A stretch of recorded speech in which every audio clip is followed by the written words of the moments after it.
Thank you, and welcome back to the Patriots 300 level podcast. My name is Eric, and I'm joined by my co-host Kevin. Welcome back for our 65th episode this week, where we'll be recapping a Patriots' second loss to the Dolphins this year, assessing where the team is likely headed going forward, and a potential path, very slim path, but potential path to the playoffs, and previewing their upcoming game this Sunday versus the Washington Commanders. As a reminder, you can follow us on Twitter/X and Instagram at Pat's 300 level pod for up-to-the-minute updates and commentary on news of the day, as well as at our website at pats300levelpod.com. Kevin, I know after the Patriots beat the Bills a week and a half ago, we saw them play their best game of the year. We thought maybe this was the game they needed. Be a good opponent, divisional opponent, and take that next step, build off of it, and take that step in the right direction, and maybe go on a winning streak like we've seen in years past. But unfortunately, we saw the same issues that we saw earlier this year come back again. Pretty much everything's the last 3.5 years. Once again, more mistakes. And then they just weren't able to take that next step. They regressed to where they've been the first few games of the year, or just the whole season in general. What were your thoughts? Yeah, I think my thoughts are pretty similar to what you said we've been having lately, where pretty everything that possibly could have gone wrong did in the chance when it shouldn't happen. So we have interceptions, we have just lack of kind of quality plays. And then the other thing where like we never want to blame just the refs for a loss, but realistically there was more than in one game. You could probably have maybe one game changing one. You're like, oh, that could have maybe that there was maybe like 5, 6 different ones I think where more you than could that, say, and it could have which been more is than that, which is, and it's not just this game where it's multiple games throughout the NFL each week, which yeah. is more than has ever happened before. The officiating has gone, it's completely ridiculous how bad it's gotten based on how much money the NFL has, how much money they should be investing in it. They still have full-time referees, and they don't have anything to hold the refs accountable. Yeah. And then like we had tweeted out, and you were the one that tweeted out, was just, and you have to kind of question it when you just see how many game-changing calls there's been recently, Yep. and more than there's been in the past. But the amount that the amount that the NFL has tied in with betting partners, you just have to wonder, is it something with them? Is it something maybe the referees have? Is it a complete coincidence where they're just garbage? And Yeah. maybe it's because a lot of the good refs end up leaving, and they go to TV and whatnot. But it's getting really bad. Yeah. And And the again, they Patriots didn't deserve to themselves. win the game. Yeah. Sorry, But go they ahead. had the chance. They had the chance to win it if it wasn't for some of those calls. Yep. J.C. Jackson was not defensive pass interference. There's The the ball Parker wasn't play. catchable either. The So ball even wasn't if you, catchable. even though that he did like hold the jersey a Mhm, little bit, if you, that's usually a ticky tack call. But if you think, mhm, okay, that should have been a mhm. flag, it wasn't a catchable ball to begin with, Yeah. so it wouldn't be pass interference. Yeah. Devontae Parker, the hit to the head, clear as day. And basically, it's the exact call that they're trying to get out of the league. And they not only wasn't like a bang bang play where they don't have the time afterwards to talk about it or react. They're supposed to have the sky judge, and none of it. They had the Yep. time because they had to get him off the field because he was hurt. Clearly, he didn't just get concussed for no reason. Yeah. And they had the replays. They were able to see everything.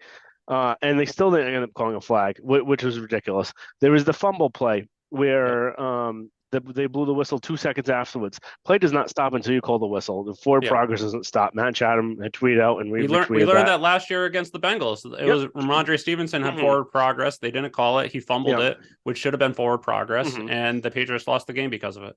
Yep. So that's 3 calls, and you have there's the illegal man downfield, which ended up giving them what 20, 30, 25 yards, which ended up saying it wasn't an illegal man downfield. But And clear if as you day, he was 5 yards past the line of scrimmage. No, Uh, it was close. If you look at the replay mhm, step by step, it probably was the right call, but that's something that you can't pull it back after you make the decision. You're supposed to, if the NFL Sky Judge is giving you that mhm, information, you do that. They give it to you before you make the call. You can't make the call and then say, mhm. actually, we take it back. Yeah. There's And the illegal there's shift where mhm, two people were in motion going the opposite direction, which was on that same drive where the JC Jackson had I believe it was the same drive where he had the defensive pass interference, which led to a touchdown. mhm, And as Patriots fans, we've seen this a lot the last few years where it's been key plays and key situations where the refs are, the Patriots shouldn't put themselves in a position where the refs can make a mhm, call that can impact the game. So a lot yeah, of it is on them.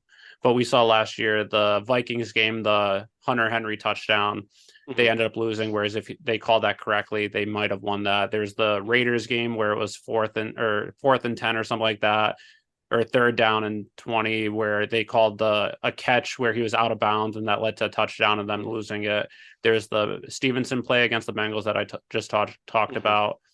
There were a few earlier this year, but it's not just a Patriots thing. It's all around the league, like you were mhm, saying, where the first 3 or 4 weeks of the season, whoever was playing the Chiefs were pretty much getting hosed every single game, especially in the fourth quarter. The Vikings got hosed against the Chiefs.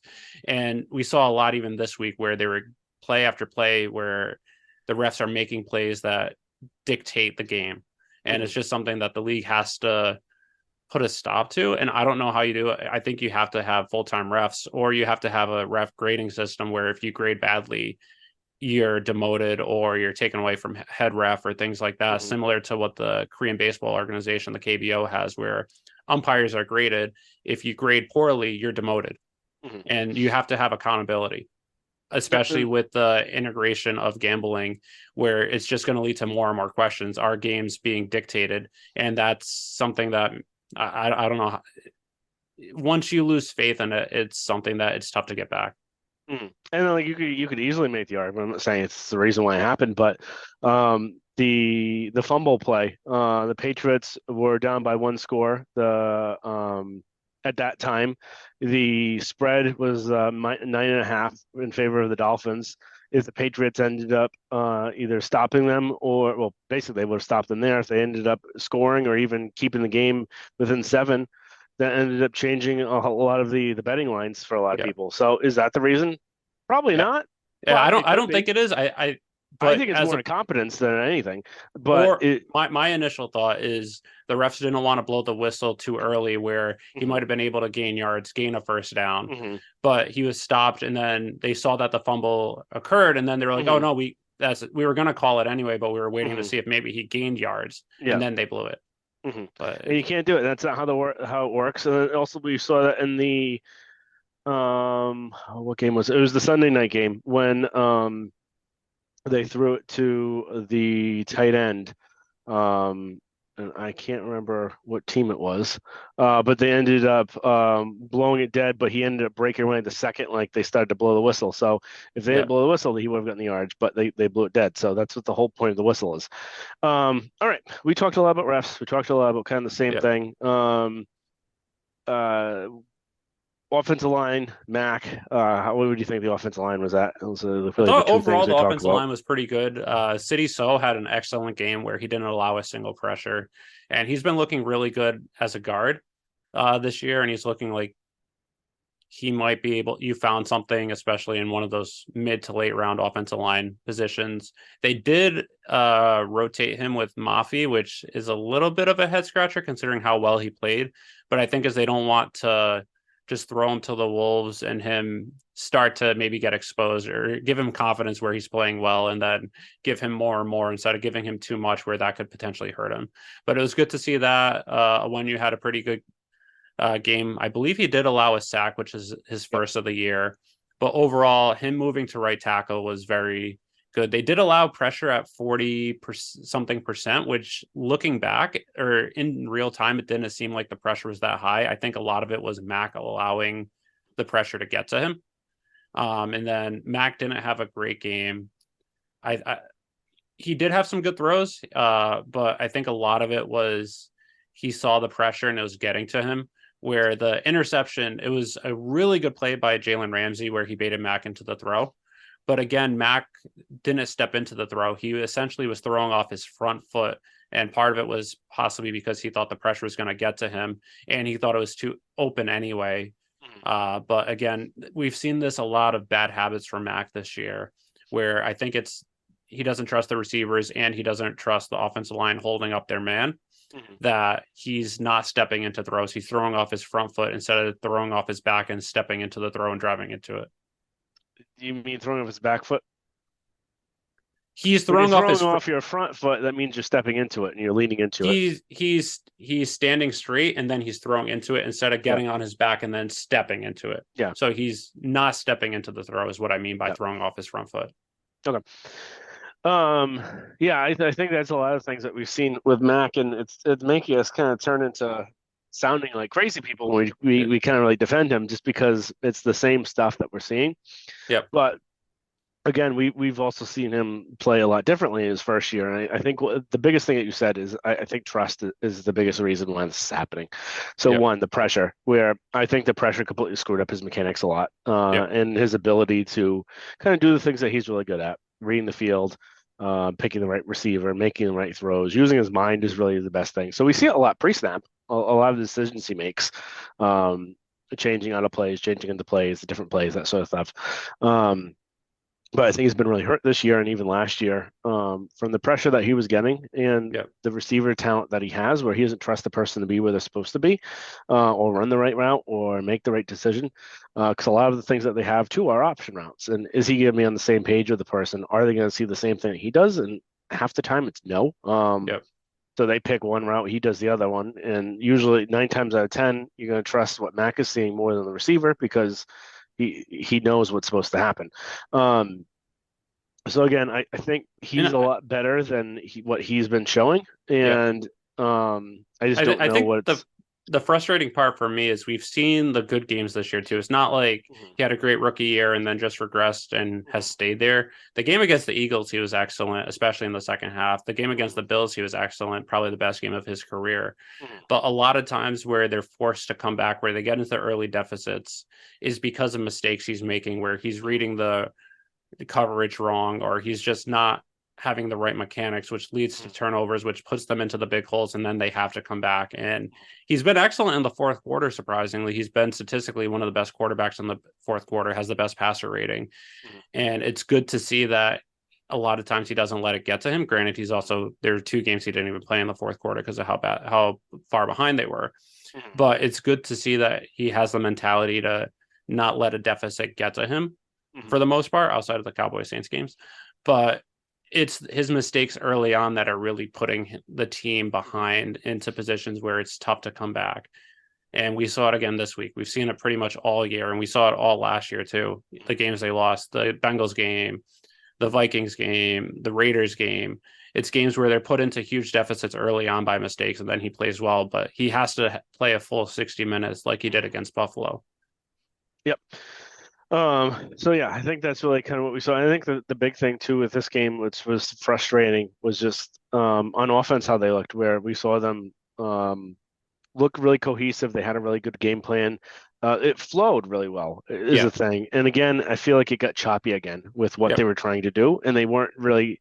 I don't think the play calling was where it needed to be. And it did surprise me a little bit because I was figuring that the Bills game was just a step in the right direction for O'Brien, just because it takes time to learn what your players and learn what they do well. And I think that's some of the stuff that him and Josh both have some issues with, where they try and outthink on themselves sometimes, Yep. and they get themselves into trouble by trying to overthink what they need to do and really game plan really well. Where sometimes you just have to go out and do things, and do it well, and do what you're good at. And we saw it in the Bills game, the quick passing and all that sort of stuff. So, Even the Eagles um, game too, mhm, where they were doing that, and then the Bills game they went back to that because that's what worked yeah. to them. But they didn't really do it as much this Yeah. game. So even if the Dolphins maybe are trying to do a little bit different things because of some of the injuries they have and whatnot, it, you sometimes you just got to do what you do well and not Yeah, care about what the other team is doing. And exactly. eventually you can start doing that. But when you can't, you're not clean enough to be trying to do too many things that you can't do like normally. So, and just one other thing, injuries in the game. Parker obviously was knocked out. We're probably not going to see him for this is what, second concussion this year. His second in the last 2 years, where last year he had the bad one where the concussion spotter didn't spot him either. Yeah. And it's two plays in a back-to-back years where Parker just got screwed. And it Mhm. kind of makes you wonder, are they really looking out for patient safety at the NFL? and it's him Patient. specifically. Not patient safety, player safety. Wrong field. Yeah. So yeah, he's definitely out this week. I'm guessing he's going to be more on the juju route when it's going to be 2 or 3 weeks before we I see think him. it's. I think since It his may, back-to-back years, probably IR. I think he's going to miss at least 4 weeks. yeah. And then Bourne, obviously the the one that hurt ACL. more, Yeah. ACL. And he was obviously the best receiver. That one's going to sting a lot. I do hope they try and resign him or do something right by him because I think he was really kind of showing it all this year. Yeah. But we'll see. And we've seen them do that with other players where Raekwon McMillan, where he got hurt in the offseason, 2 out of the 3 years he was here, they signed him to an extension to give him an extra year, not have to worry about the financial implications of the injury, but also do right by him based on the contributions he was giving the team early on. So I could definitely see them doing that, whether or not Bourne wants to sign a 1 year deal or if he thinks he can still get good value in free agency is another story. But I think Yeah. that they will at least give him that potential offer. Yeah, and he might just want to go to free agency anyway because his knee should be good. I would say because it's only what we're in November, so Yeah. he should be clear to play. It's just about 6 months or so for them, so he Yeah, should wide be good receiver by. ACLs aren't as bad as they used to be 10, 15 years ago. Yep. All right, moving on. Real quick, defense. We did not see the same type of coverage that we saw last time, but we Yeah. also didn't see the same type of players that we have. We had Marcus Jones and Christian Gonzalez last time.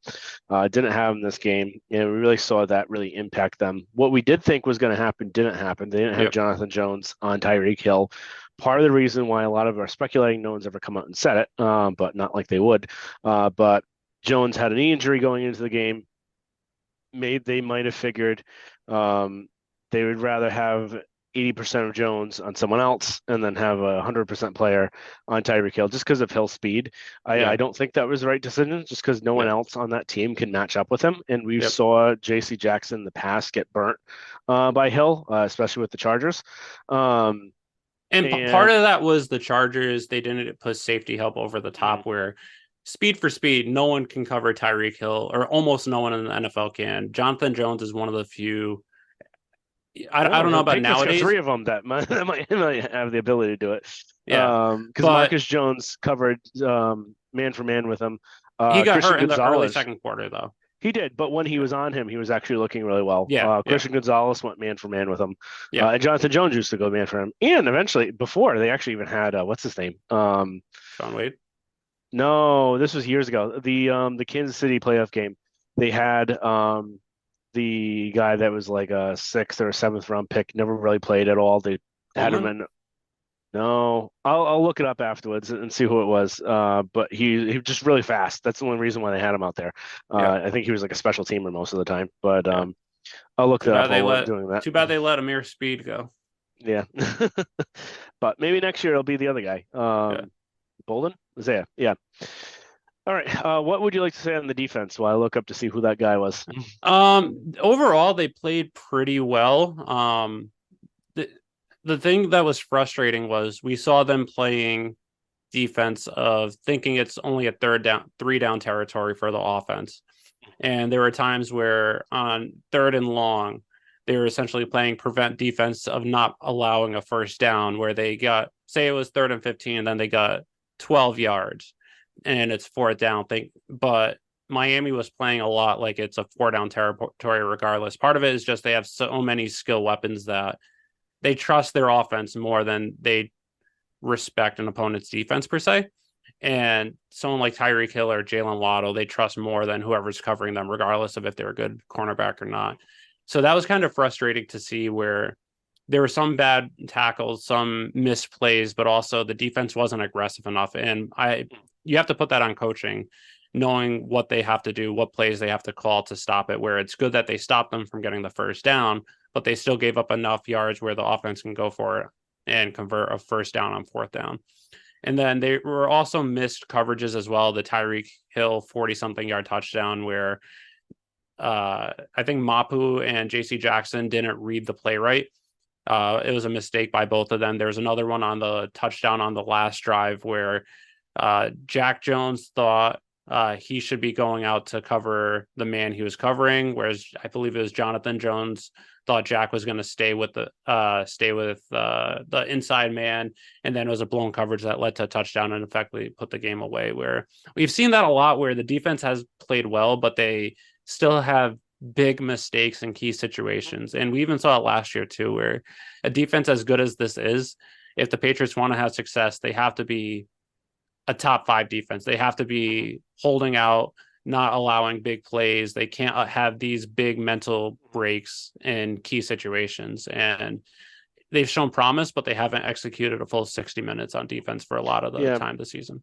And that's the big story with this, is where they played well for a majority of the game. You could Yep. say all but maybe 5-6 plays. Yep. But that's really what the Dolphins offense is about, are those 5 or 6 plays, just because Exactly. it was so explosive.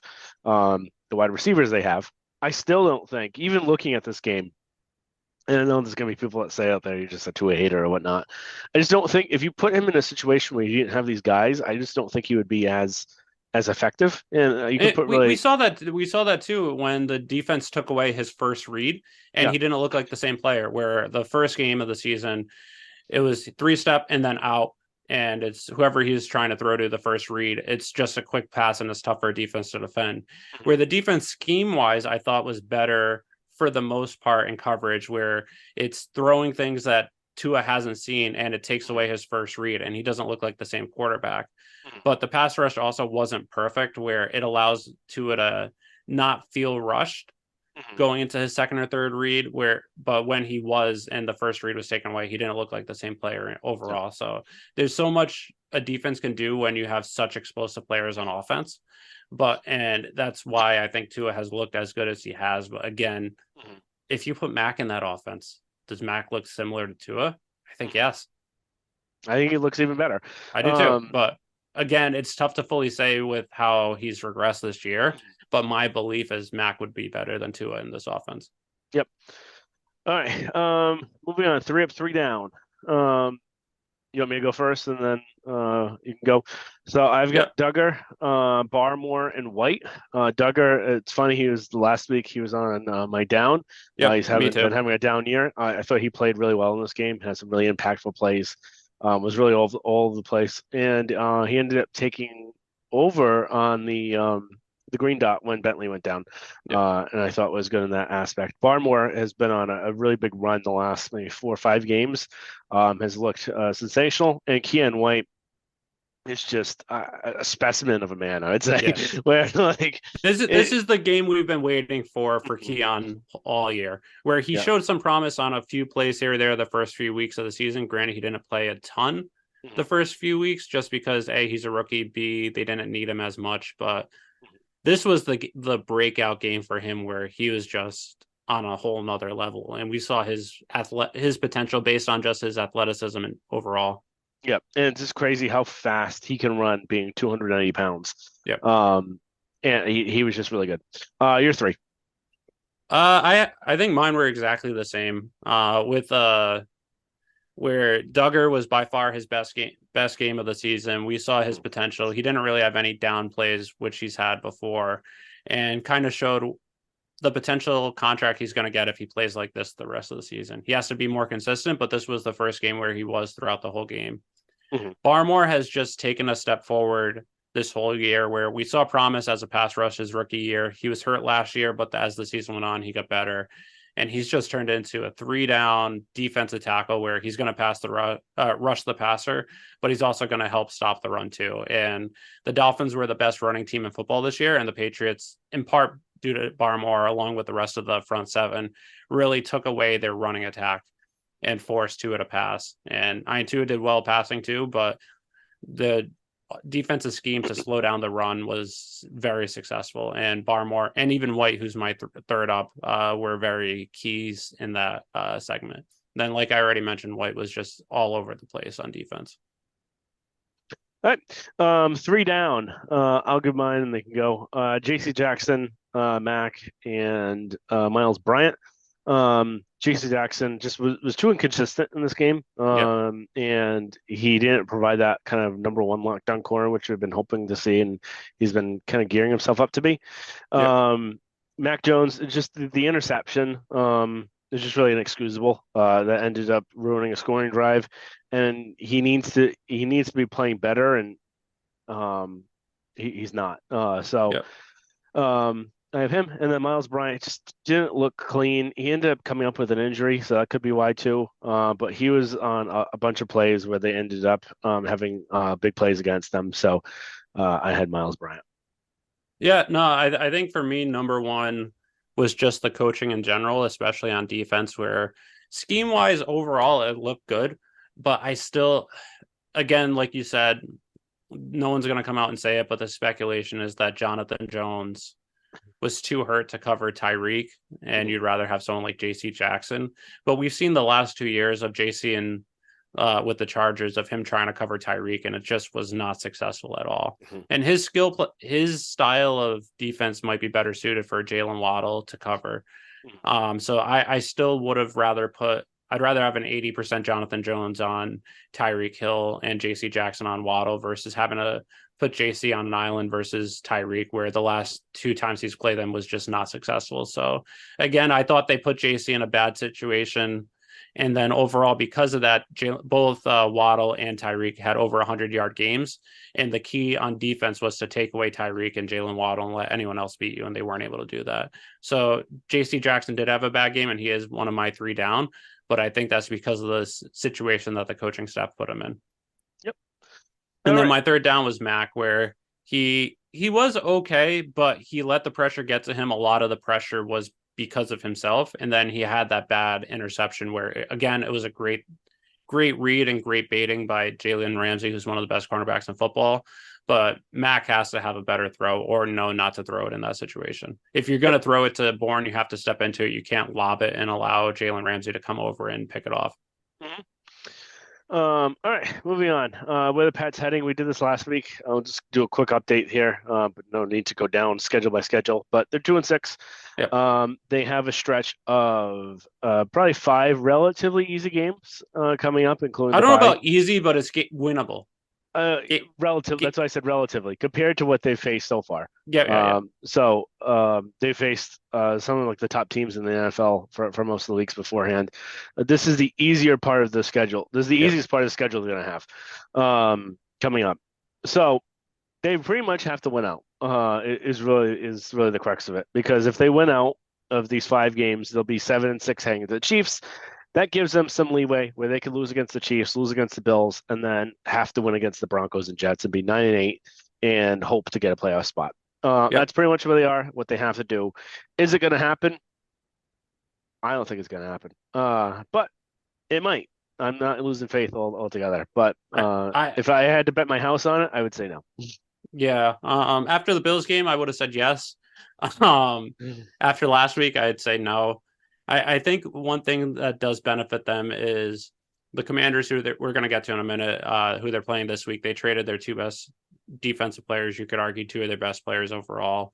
They're facing the Colts in Germany without their starting quarterback.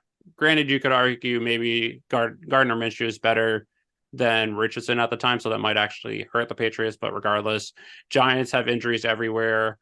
Chargers have an Brandon incompetent head Staley. coach. So there is the opportunity. They play the next 5 games. They're playing the Steelers on Thursday night, and then they essentially get a mini bye before they face the Chiefs, which could help them a lot, where it gives them more time to prepare against a better opponent. And the Chiefs, outside of the Chargers game this year, have not looked like the same team as last year. So you could argue they have a chance of maybe getting to 9 wins. Do I think it's going to happen? Probably not. I think they're going to finish with 7 or 8, but they do have the opportunity. If they take care of business, they'll have a good shot. But again, they haven't shown that they can take care of business. Yep. All right, moving on real quick. The news: Josh McDaniels, Ziegler, Mick Lombardi all fired from the Raiders, along with Jimmy being benched. What are your kind of thoughts, or do you want me to give my thoughts first? Because I've got some pretty I can pretty go into mine first, and then okay. so Josh has been a terrible head coach. He was bad in Denver. I thought he would have learned from his mistakes. They were pretty apparent, but when he went to the Raiders, he pretty much did the exact same mistakes that he had in Denver. Maybe not trying to be built to as much as he did in Denver, but still trying to create the culture that he wanted too much compared to where the locker room was. And he also, a difference between Denver and the Raiders, where the year before the Raiders went to the playoffs and arguably should have beaten the Bengals if it wasn't for another reffing mistake. But that's a team that they really believed in their interim head coach, and then he took over. So it was a locker room that was already in a position to win. And he's trying to create a culture that maybe not doesn't fit the style. But we saw time and time again where he's making mistakes as a head coach. There were 5 games where he blew double-digit half leads. Should have been 6 for the Patriots last year too. And then he drives out the quarterback that got them there in Derek Carr. Granted, we both don't believe in Derek Carr, but the fan base and the team trusted him and believed in him, and he drove him out just like he drove out Jay Cutler in Denver. And just his in-game management has just every single week he's making decisions where it's like, what are you doing? Even against the Patriots, where there was a penalty that was a 5-yard penalty, where it was second and goal from the 8, and it would either be 3rd and goal from the 8 or push it 2nd and goal from the 13. And he accepted it to be 2nd goal from the 13, but it gives the Patriots offense 2 more chances to get into the end zone instead of just 1. 3 more chances. Well, it depends. They might have kicked the field goal. Oh, yeah, true. Because they were down by 9, so they still would have needed 2 scores. So it's just he hasn't shown that he's a good coach.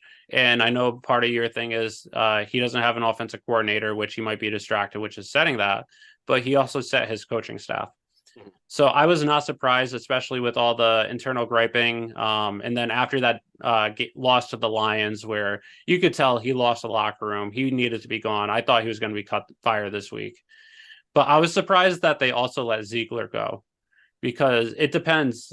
Ziegler brought in Devontae Adams. Part of me wonders if it's that Davis went to Ziegler about it, and then Ziegler said, no, I still believe in Josh. We'll see how the rest of the season goes. Ziegler and Josh were roommates in college, teammates. They were very close friends, so maybe Ziegler didn't want to fire Josh, and that led to it too. Or Davis just wanted a clean house, get everyone out of there, get a new coaching staff and everything. And I don't think it's surprising that the one coach that they elevated to head coach is someone that wasn't from the Belichick scheme or from a Josh McDaniels loyalty per se. Yep. Yeah. So I think the fact that let me reset. So I think part of the problem was really, I think Mark Davis's kind of playing with this whole situation, and really what did Josh and even Ziegler tell him? So we don't know that. We don't know what their pitch was with them. A lot of people looking at this team, and there's actually a really good article from ESPN, which usually I don't like to plug, but it's a lot of the stuff we've seen out there. It just puts everything together, and a lot of things at least I agree with in there. So I tweeted out today. Everyone should give it a look. I'll throw it in our blog just to give it a little bit more views that way. But I think a lot of people saw that Raiders team and said that they could very outperformed what they should have done. Yep. There's a bunch of close games that they ended up winning towards the end of the year, which usually when that happens, it flips the next way. The next year. And I think 4 of the 5 games that they won to win out the end of the season were against backup quarterbacks. You're not expecting to see that all the time. So, and if you actually even look at the roster itself, the roster wasn't as good as what needed to be. There's a lot of holes. They haven't had first round picks that have succeeded. They've gotten rid of pretty much all of them except for Josh Jacobs. And they just Gruden, as much as I like Gruden and Mayock, did a really pretty poor job setting up this roster, where they don't have really any homegrown talent. And I think there's another one. It wasn't mentioned in this article, but I saw it somewhere else, where I think the Raiders have one of the least percentage of homegrown players that are actually on their team right now. And that's another big category, is where you can't win like that. So that's part of the problem. Where what was the pitch that Josh ended up giving? And Ziegler ended up giving him? Did they say that this is a complete rebuild? And we saw in the reports that Jeff Howe was surprised that they cut him, because they said that he was giving him till the end of 24 for the rebuild. So there was some sort of rebuild that was mentioned in there. I think part of the thing was that if you're going to do a rebuild, maybe this is something Davis didn't want, but you can't really half-ass it. Where I think they got really their feet really in two different spots where we're trying to contend now, but we're also trying to rebuild. But you're really sending mixed messages where you're trading for Devontae Adams, but you ended up trading valuable assets to really build up the team, where you're trading a first and second round pick where Yeah. you really need those. And are you really a Devontae Adams away for winning a Super Bowl? Probably not. Yeah. And even the Chandler Jones situation, no one could have foreseen him going crazy, but was pass rush something that they really needed at that time when they had Max Crosby, and they even drafted a pass rusher this year. So I think some of the moves that they done didn't really make total sense. Yeah. And I also don't think that Davis gave him enough time to really do this. We've seen this with a lot of coaches where they've started off really poor. We saw it with the Lions. It was Yeah. like 4-19-1, and then But ended up I going think on. there's a big difference between those and this, where once you lose the locker room, you're Yeah. essentially done unless you're going to gut the whole thing. Mhm. And you could tell pretty much even after last year, but even this year too, that he lost the locker room and the loss to the Lions was just the nail in the coffin. Oh yeah. Where, yeah. Oh, go on. Keep going.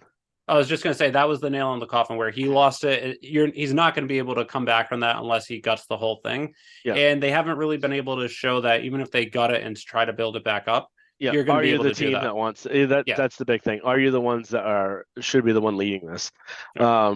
And again, I agree with getting rid of Carr. I don't think he was good enough. But and I thought that Jimmy was going to be the right kind of I stopgap don't know. for him because it's something that he worked well with him before.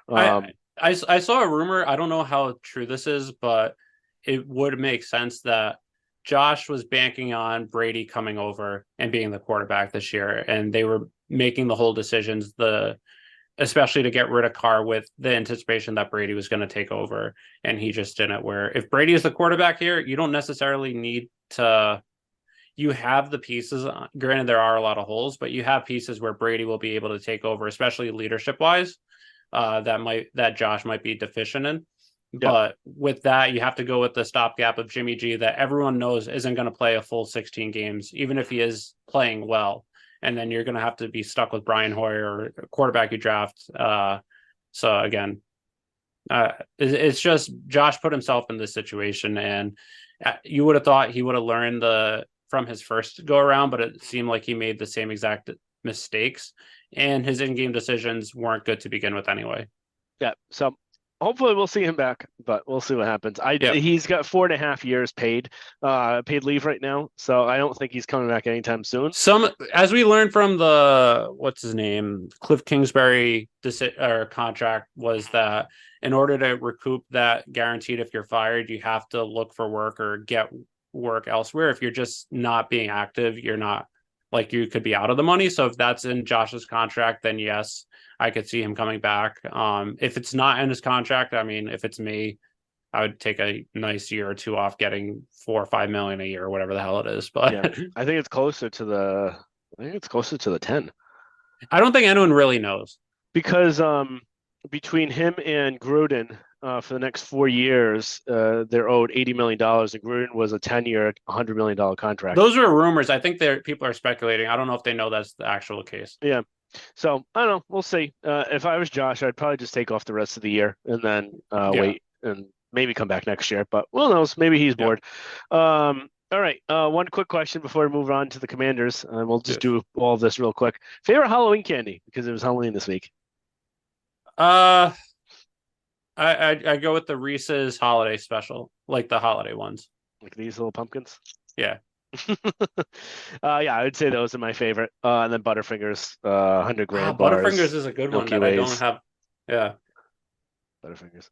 Yeah. Butterfingers a good choice. Yeah. All right. Washington predictions. So again, we talked about they traded their two best weapons on their team, Chase Young and Montez. Weapons might not be the best. When you think of weapons, you think of wide receivers. Yeah. But best McLaurin players would be their best weapon. But two best players, Chase Young to the 49ers for a third-round pick. Montez Sweat I think to the Bears for a second-round pick. So that's going to obviously make their pass rush not as dominant as it could be. So that could help the Patriots. Looking first at offense, they have Sam Howell, who's actually played fairly well this year. At least I think by watching him. And then their best receivers, obviously Terry McLaurin, and then Curtis Samuel's done a nice job as well. So Yeah. obviously, I think the key to the game for the Patriots defense, you want to take away Terry McLaurin. Sam Yep. Howell, Bill has done usually pretty well against stopping quarterbacks in their first year. Technically, this is Sam Howell's second year, but Yep. He he only didn't really really play played one much. game last year. Yeah, he didn't really play anything last year. So I'm still counting this as his first year. So Bill's usually pretty good at stopping first time quarterbacks. So I would like to see them kind of like throw everything at him, confuse him. Yep. So I think that's really the key of the game. Stop Terry McLaurin, confuse Sam Howell, and I think the rest should kind of go together. Any other thoughts you have on their offense? Yeah, they do have some good weapons. Like you said, McLaurin's by far their best. You could argue he's a top 10 to 15 receiver, maybe better if he actually had competent quarterback play, which Sam Howell has been played pretty decent. But they also have a good tight end in Logan Thomas, who has I think 3 touchdowns this year, 280 yards, 30 catches. Curtis Samuel has played well, 35 catches, 330 yards, 2 touchdowns. And even Jahan Dotson has played well, 291 yards in 8 games. Their running back, Brian Robinson, is good. I like him, but he's underperformed this year, less than 400 yards, 4 touchdowns, though. So I think a big key to the game is stop McLaurin as number one, stop the run game and Robinson, and force Sam Howell to beat you going to second, third options. And if they're able to be successful in that, I think the Patriots will have a decent shot, especially with I almost said their old name, with the Commanders being without their 2 best players on defense. So I think the Patriots defense scheme wise can definitely throw something Sam Howell's way that he hasn't seen and make him see ghosts. But they can't have those breakdowns that they've had week in and week out this year, where they're playing good 55 or fit 95% of the plays, but have those 5% that beat you, because that's how the Patriots could lose this game. Yep. And then looking at the Commanders' defense, again, they lost Chase Young, Montez Sweet. We got Jonathan Allen, really good defensive tackle, and Darren Payne's a pretty good tackle as well. Not too really big names that they've got, really compared to a lot of other teams. Yeah. So it'll be interesting to kind of see how the Patriots do this, especially without that pass rush.